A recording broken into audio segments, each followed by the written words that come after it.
First of all, archaeology is a servant to history and not vice versa. And this I've got discussion with all my friends, the archaeologists, because they see archaeologists as the climax of scholarship and so on, which is nonsense. And I'll tell you what, I've got a proof to it. And listen to that. When there is discrepancy between archaeology and history, I give history the upper hand. Where archaeologists say, but these are facts that you see on the ground. How can you say that history is more important? So I'll give you an example. The example is the following one. When we come to the Muslim period, all the historians speak about how the Umayyads built all the palaces and the Dome of the Rock and the Aqsa Mosque and the palaces below and the palaces of Jordan and the beautiful mosque in Damascus, and they built and they built and they built and they built. After this dynasty fell in 750, came the Abbasids. The Abbasids in history destroyed in order to eliminate the memory of the Umayyads and so on. So now when we find Islamic archaeology, everybody went to a scholar, a serious scholar. Her name is Miriam Avissar, and every piece of pottery they found in Jerusalem, they went to Miriam, and she said it is Abbasid. And everything is Abbasid. When they wrote it is Abbasid and Abbasid and Abbasid. I said, I don't believe and I don't trust. It cannot be that all the historical evidence is about the great works of building and doing and things, and she attributes every piece to the Abbasid who destroyed and destroyed and destroyed.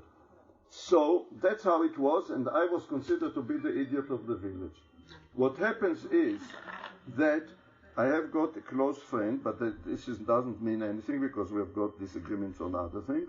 And she said to me, of course she was wrong. All the pottery which she defined, now Rachel, the one I'm talking about, she excavated a workshop of a pottery maker in Beit She'an, and she published it already. You know, in Beit She'an they found a Muslim pottery maker. And she writes there, she told me, of course, all the pottery which she defined as Abbasid is actually Umayyad. I found it in the kiln. I found them half done even. You know, I know exactly the date because we've got coins and we've got that, and it is Umayyad. So I told people, you see, I was the stupid, and look what happened here. You're all the stupid. And I had to fight against it. And all the time the same thing, the same thing. They think that archaeology is the most important thing. I've got a friend there who is writing about Roman Jerusalem. Everything which is Muslim, everything she attributes to Roman, so she can write a whole book. I believe that I don't believe that it is Roman. I had to write a book, my book on the Temple Mount, which is almost to be finished. So there, when I wrote about the Roman period, I had very little to write. I wrote about 15 pages, not more. Because there is nothing to write. We know so little about it. Dan, you make such a clear point. If the Umayyads are builders and the Abbasids are destroyers, then what is destroyed cannot be Abbasid but Umayyad. Umayyad, of course. I'll tell you more than that. Nachon, John? Nachon. I'll tell you more than that. The idea of, you speak about Bronze Age and you speak about Iron Age. Now, when it comes to the Second Temple period, there, to begin with, you speak about Hellenistic period. You don't call it late Greek or anything like that. You call it Hellenistic or Persian. Why? If you call Persian, call it the post-Iron Age 3 period or something like that, if you want. But you're not consequent.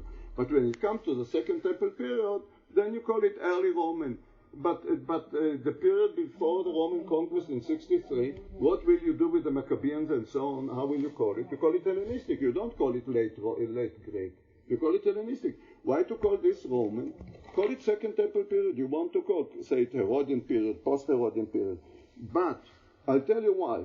Because when it goes later to the time after the destruction of the temple, which is Second Roman, you still, when you speak about Hadrian, you speak about Septimius Severus, you speak about Marcus Aurelius. They say this is from the time of Marcus Aurelius. You don't say it is late Roman or something like that. Of course, history is there. History is there. History is the lady. Archaeology is the servant. And I say it is an old archaeologist with a lot of experience. You see, that's the thing. Well, history provides the paradigm to which we add particulars and insights. True. But what's wrong in writing the Herodian period? What's wrong with that? People will not understand what I'm writing. Of course they will understand. So why to call it? But if I write early Roman, people will deliberate what exactly I'm talking about. Yes, but they're stupid. I'll tell you more than that. In Tel Aviv University, they decided to be revolutionary. So we had, early Bronze 1, early Bronze 2, 3, 4, and then comes Middle Bronze 1. They said no. It is not Middle Bronze because it doesn't look like the later Middle Bronze period. We call it Intermediate period. And then what we call Middle Bronze 2A, they call it Middle Bronze 1. And what we call Middle Bronze 2B, they call Middle Bronze 2. Now the problem is when I read an article and I read about MB1, Middle Bronze 1, I don't know what they're talking about. You understand? Now they're stupid. Why to do it? Leave it alone. You are clever, you are scholars, you can write big books, but after all you are stupid. Yes, that's the way I see it. Well, too much precision blinds us to the flow. Middle Bronze is fine. You don't have to have 1, 2, 3, 4. All right would have been absolutely apoplectic. He was fantastic, but he was the one actually to build the scale. Yeah. And you should have well, he and Glick. To tell you something. When I left, because I had to leave because of age, the tunnels, I gave a locus number, and the locus number had logic. How far it is from the western wall, what level it is, you see, and how far north-south it is. They came to change all the loci. What happens today, when I read what they write, the ones who excavated after me, I don't know what they're talking about. I don't know. I have to look in my book. I left a concordance. By the way, did I give you my book on the tunnels? The big book on the tunnels? No, I need that. I'll give it to you. And then I'll give you But you don't come to me. So I have it home for you.